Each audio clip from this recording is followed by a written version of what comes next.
हर पल आपके साथ। परिषद और पंचायत चुनाव में सिब्बल पर चुनाव लड़ने को लेकर भारतीय जनता पार्टी हरियाणा की दिल्ली में मैराथन बैठक हुई। प्रदेश अध्यक्ष ओम प्रकाश धनखड़ की अध्यक्षता और मुख्यमंत्री मनोहर लाल और संसदीय बोर्ड की नवनियुक्त सदस्य सुधा यादव की उपस्थिति में हरियाणा भवन में चल रही बैठक में जिला प्रभारियों की रिपोर्ट पर चर्चा करने के बाद यही निर्णय लिया गया कि सिब्बल पर चुनाव लड़ने के संबंध में फैसला चुनाव आयोग चुनाव घोषणा के बाद ही लिया जाएगा। बैठक में पंचायती राज चुनाव को लेकर बनाए गए जिला प्रभारियों की कार्यकर्ताओं से हुई रायशुमारी की रिपोर्ट पर गहन चिंतन कर अंतिम निर्णय चुनाव समिति पर छोड़ दिया गया है।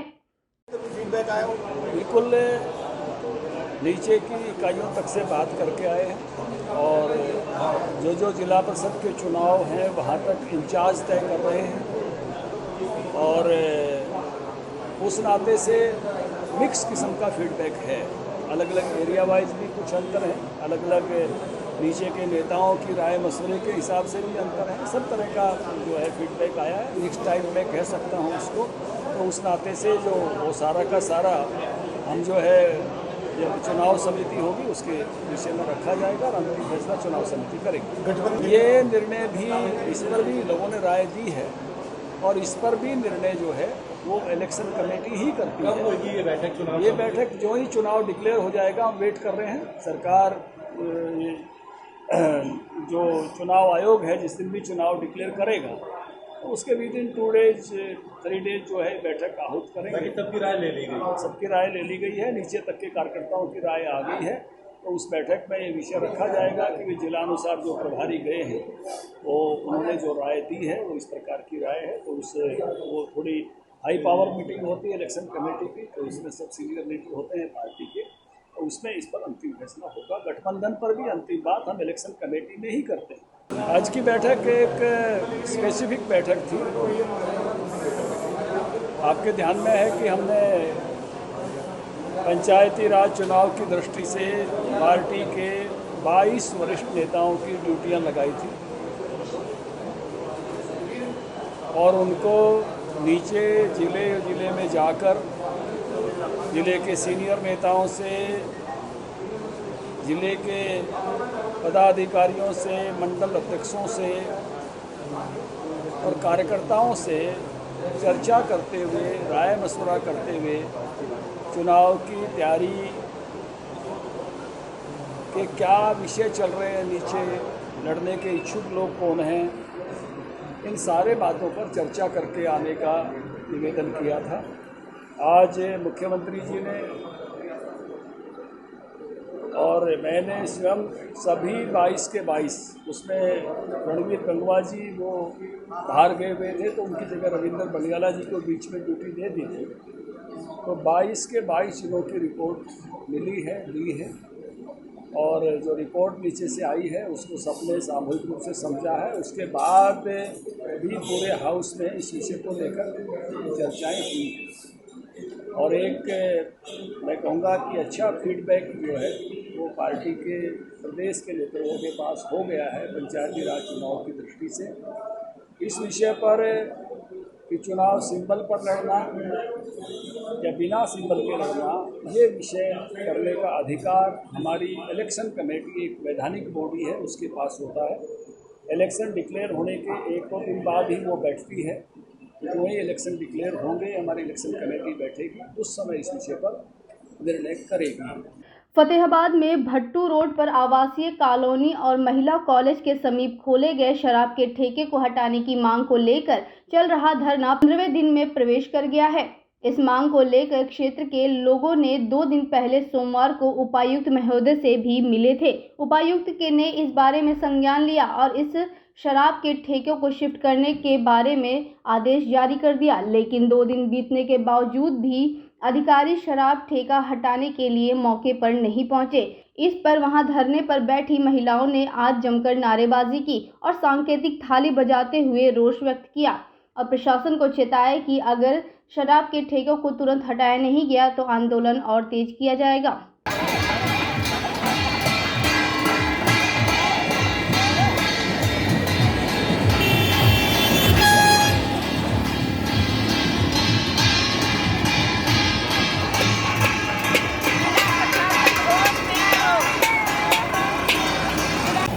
हाँ जी, आज आपने थाली बजा के जो प्रदर्शन किया है, आपका धरना कितने दिन हो गए चलते हुए?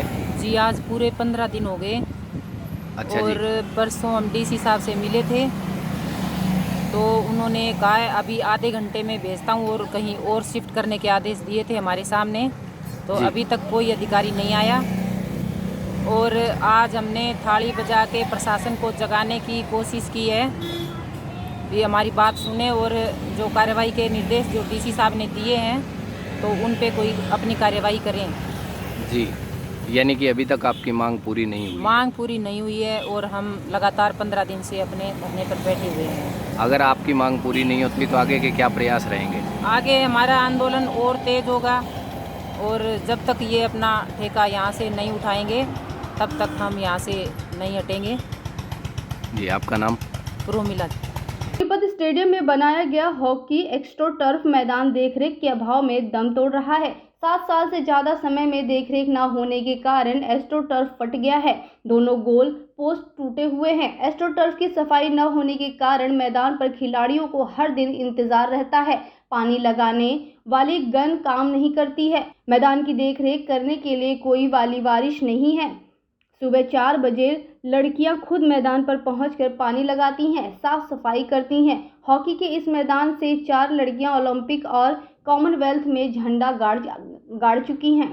मेरा नाम इशिका है। हम सेक्टर 4 एस्ट्रो टर्फ पर प्रैक्टिस करते हैं और यहाँ पर मतलब पानी की कोई व्यवस्था नहीं है और हमें मतलब बीच प्रैक्टिस में अगर रेस्ट चाहिए होता है तो हमारे पास बैठने के लिए कोई साधन भी नहीं है। हमारे पास ये 2 बेंच है और इनकी शेड भी टूटी हुई है। अगर कई कभार बारिश आती है तो हमें बाहर ही भीगना पड़ता है, कोई बैठने के लिए नहीं है। और टर्फ पर बहुत बार सांप वगैरह भी आ जाते हैं, बाहर से गंदगी बहुत है और हमें बाहर इतनी लंबी लंबी घास है कि हमें खुद साफ़ करनी पड़ती है और वहाँ पे बॉल भी नहीं मिलती। हमारी बहुत सारी बॉलें भी ऐसे ही गायब हो जाती हैं। यहाँ पे हमें सब कुछ अपने आप करना पड़ता है। सर मेरा नाम तेजिंदर रावत है और मैं डिप्लोमा करके यहाँ पे इंटर्नशिप करने आया हूँ एज ए कोच। यहाँ पे सर मैं जिस तरह से देख रहा हूँ व्यवस्था, सर बच्चे यहाँ पे बहुत हैं सर, पर व्यवस्थाओं की यहाँ पे बहुत कमी है, जिसके कारण सर बहुत मतलब इन बच्चों को अपने मतलब घरों से या खुद से करना पड़ रहा है। मतलब मीन्स अपने यहाँ पे जैसे टर्फ है, इस टर्फ के लिए बहुत चीज़ें लगा तो दी है पर सर इसकी कोई देख रेख नहीं है, जिसके कारण सर ये आज पूरा ख़राब हो चुका है। ये पूरी व्यवस्था नहीं है। देखिए आप सामने देखिए, पूरे जाल है, ये सामने जो सिटिंग एरिया है वो ख़राब है पूरा। सर ये जितना भी किया है यहाँ पे मैम है प्रीतम मैम, उन्होंने अपने एकेडमी के द्वारा ये सब जितना पानी की व्यवस्था है वही और ये बाथरूम की व्यवस्था हो गई, ये सब अपने उससे किया है। तो मैं चाहता हूँ यहाँ पे जो गवर्नमेंट सरकार है बच्चों के ऊपर थोड़ा सा फोकस करे या ये थोड़ा सा फील्ड के ऊपर फोकस करे। इसकी देख रेख के लिए ग्राउंडमैन की व्यवस्था होनी चाहिए। इसके लिए पूरी एस्ट्रो टर्फ के लिए जो पानी की व्यवस्था होती है वो होनी चाहिए। एट ए टाइम कभी मोटर ख़राब हो जाती है तो उसकी व्यवस्था होनी चाहिए। यहाँ पे लाइटिंग की थोड़ा प्रॉब्लम होती है, उसकी व्यवस्था भी होनी चाहिए बराबर।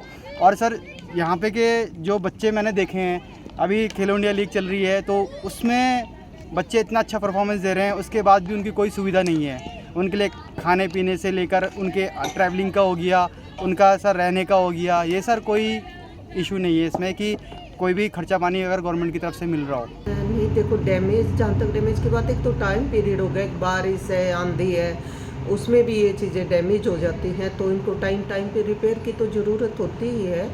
तो वो रिपेयर हम अभी जल्दी ही करवाने जा रहे हैं। और घास वगैरह जैसे एथलेटिक्स ग्राउंड का घास हमने अभी पिछले वीक सारा कटवा दिया है और इसका भी अभी हम जल्दी ही हम वो 2-3 ग्राउंड में लगा के और घास को तो जल्दी ही कटवा देंगे और रिपेयर जो भी रिपेयर की ज़रूरत है वो एस्टिमेट बनवा दिया है, जल्दी हो जाएगा। पलवल में रेलवे विभाग में टिकट चेकर के पद पर नौकरी दिलवाने के नाम पर लाखों रुपए ऐंठने का मामला सामने आया है। पीड़ित ने 7 नामजद लोगों के खिलाफ शहर थाना पुलिस को शिकायत दी थी। आरड़ा गांव निवासी विजय ने शहर थाना पुलिस में शिकायत देते हुए बताया कि उसके पुत्र को रेलवे में टिकट चेकर की नौकरी दिलवाने के नाम पर करीब कुछ लोगों ने उनसे 19,70,000 की ठगी की है। पीड़ित ने बताया कि 8 लाख रुपए उसने नकद दिए हैं, जबकि 11,70,000 रुपए विभिन्न खातों में आरोपियों द्वारा जमा कराए गए हैं। पीड़ित ने शिकायत में आरोप लगाया है कि अपने आप को रेलवे अधिकारी बताने वाला अनूप शर्मा भी इसके साथ शामिल है। ठगी करने वालों में गांव मानपुर निवासी केशव, गांव बमब्रोल निवासी योगेश और गांव भिड़कू निवासी कल्लू अपने आप को बीजेपी का जिलाध्यक्ष बताने वाला मनदीप और कल्लू और रवि ने मिलकर उससे ये ठगी की है। क्या नाम है आपका? विजयपाल जी। विजयपाल जी कहाँ के रहने वाले? कारने का रहने वाला हूँ जी। क्या घटना हुई आपके साथ? घटना मेरे साथ धोखाधड़ी हुई जी 20 लाख रुपए की जी। कैसे धोखाधड़ी हुई है? धोखाधड़ी बेटे लगाने के चक्कर में हुई जी। जैसे मनपर का उसने कही मैं रेलवे में लगाऊं, उसने पैसे 2 लाख उसने लिया जी। फिर ऐसे कोई 2.5 लाख, कोई 3 लाख, कोई ऐसा, फिर सब चेक फानन के द्वारा गिरवाने लगे जी। तो यानी कि जो पैसा दिया था वो खाते में दिया था, नगद दिया था? कुछ खाते में दिया जी, 8 लाख रुपये नगद दिया हो जी। 12 लाख रुपया? 8 लाख रुपये नगद दिया हो जी, 12 लाख रुपये खाते में डाला हो जी। अच्छा, हाँ जी। तो किस में नौकरी लगवाने के नाम? रेलवे टीसी में जी। रेलवे टीसी में? हाँ जी। कितने लोग थे इसमें जो आपसे धोखाधड़ी कर रहे थे? ये 7-8 जने हैं जी। कहाँ के हैं ये? जैसे एक मानपुर को है, एक भमरौला को है जी, 2 भिड़ूकी के, एक दिल्ली के है ये मैडम जी, चीफ है रेलवे में जी, और एक जी रवि है देहरादून का जी। ये मैडम के थ्रू सिस्टम है सब जी। कब की ये घटना है आपके साथ? इसे हो गई 2019 से चालू है जी, तीसरे महीने में से। तो पुलिस ने जैसे कार्रवाई कोई नहीं करी जी। जैसे हाँ जी, 20 से चक्कर लगा रहे हैं जी। तो कभी आप इसमें किसी सीनियर अधिकारी से मिले? कभी किसी नहीं, आज तक किसी से भी नहीं मिले जी। आज कहाँ आए आप अपनी शिकायत लेकर? आज शिकायत लेकर जैसे यहाँ ये आए जी थाने में जी। कौन से थाने में? सिटी पलवल। तो यानी कि जो आपने 20 लाख रुपए दिए थे उसकी कोई आपके पास रिकॉर्डिंग या कोई सबूत है? रिकॉर्डिंग भी है, सब चीज़ है जी हमारे पास उनकी जी। कितने पैसे? 7 लाख रुपए एग्री भी कर रहे हैं हमारे पास। 7 लाख रुपए था जी यहाँ पे कल्लू पे, भिड़ू की वाड़े पे जी। 7 लाख रुपए कल्लू पे, 1.5 लाख रुपए मोहनवीर चौधरी के है जी, वहाँ पे है जी। 2 लाख रुपए केसव पे है जी, और 1,70,000 रुपये ये भमरौला को है जी, योगेश जी। ये कहे मैं ऑन ड्यूटी चल रहा हूँ फिलहाल जी, और 8 लाख रुपए रवि पे है जी। है 10 लाख रुपए में 8 लाख रुपए इनकी रिकॉर्डिंग है मेरे पास। 8 लाख रुपए इनके है कि आज दूंगा, कल दूंगा, आज दूंगा, कल दूंगा। सर, एक मामला सामने आया है, धोखाधड़ी का मामला, क्या मामला है? ये आज विजय निवासी कारना का रहने वाला है। इसने आज एक दरख्वास्त दी है कि मेरे साथ रेलवे में नौकरी लगाने के लिए बच्चे 18-19 लाख रुपए ले लिए। तो आज इसने दरख्वास्त पेश की है, जो भी इस पर कार्रवाई होगी कार्रवाई तुरंत की जाएगी। सर, ये आरोप लगा रहे हैं कि जिन लोगों ने पैसे लिए हैं उनकी रिकॉर्डिंग भी उसमें सम्मिलित है, परंतु 1 साल हो गया इन्हें पुलिस के धक्के खाते हुए, अभी तक कोई कार्रवाई नहीं की। ये लोग मेरे पास आज ही आए हैं, सारी दरख्वास्त दी है इन्होंने, उसका अध्ययन करेंगे, जो भी जुर्म बनेगा उस पर कार्रवाई करेंगे। गृह एवं स्वास्थ्य मंत्री के घर पर घेराव किया। टेंट लगाकर बैठे किसानों ने कहा ये घेराव नहीं पंचायत है, जो कल शाम तक रहेगी। पुलिस ने किसानों को रोकने के लिए बैरिकेटर और भारी पुलिस दल बैल तैनात करके इलाके को छावनी में तब्दील कर दिया है। के लिए मेरे भाइयों, आप बोलना सीख ले और दूसरा अपने दुश्मन को पहचान ले। दुश्मन तो ये बीजेपी सरकार, तानाशाही सरकार, ये गूंगी बहरी सरकार सुनेगी भी नहीं। तो मेरी सभी से प्रार्थना है, अपने विचार रखें और आगे आए, अपने गांव की जमीन बताएं। जमीनें किसानों की छीनेंगी, हमें इनसे कोई फर्क नहीं पड़ेगा। और कुछ तो हमारे मजदूर ऐसे भी हैं, ये सोच रहे हैं सबका में केसरी के पास बढ़ता है। 700 किले कस्टोडियन के हैं, जो एससी समाज के नाम पे छुट्टी थी जमीनें, उनके साथ, चाहे वो कस्टोडियन की जमीनें हैं जो सिर्फ एससी के नाम पे छुड़ारे। हल्का प्रेस प्रवक्ता हेमंत सिंह चहलवाद आए और 2 मिनट के लिए और भी कोई भाई अपने विचार रखना चाहता है, प्रधान जी बताएं बराड़ा में आप कैसे लड़ाई लड़ रहे हैं किसानों की, मजदूरों की। और सुरजीत सिंह जी के लिए एक और बात, जैसे हमारे सबकी आवाज उठाते हैं, यही हमारा यूनियन का धर्म। गुरुग्राम पुलिस ने पॉलिस बाजार पर प्रति कर्मचारी बंद कर कार इंश्योरेंस के नाम पर ठगी करने वाले गिरोह का पर्दाफाश किया है। साइबर अपराध शाखा को गुरुग्राम के एक व्यक्ति ने शिकायत की थी कि उसने पॉलिसी बाजार के कर्मचारी से कुछ दिन पहले कार का इंश्योरेंस करवाया था। उसके बाद उसके बदले 51,218 रुपये उसे दिए थे। जब पॉलिसी की जांच की गई तो फर्जी निकली। इस शिकायत पर केस दर्ज कर पुलिस ने मामले की जांच करते हुए शशिनाथ पाठक को गिरफ्तार किया है। पुलिस ने पहले भी इसे फर्जी पॉलिसी बेचने के आरोप में गिरफ्तार किया था।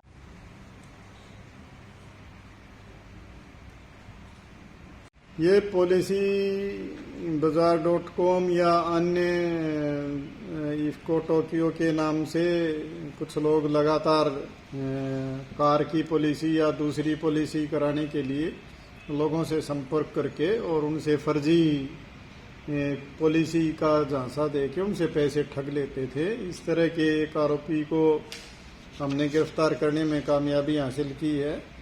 इसने पूछताछ पे बताया है कि ये पिछले 2-2.5 साल से इस धंधे में शामिल है। उससे पहले ये किसी कॉल सेंटर में काम करता था और वहाँ से इसको ये आइडिया आया और फिर इस तरह के इस काम में ये शामिल हो गया।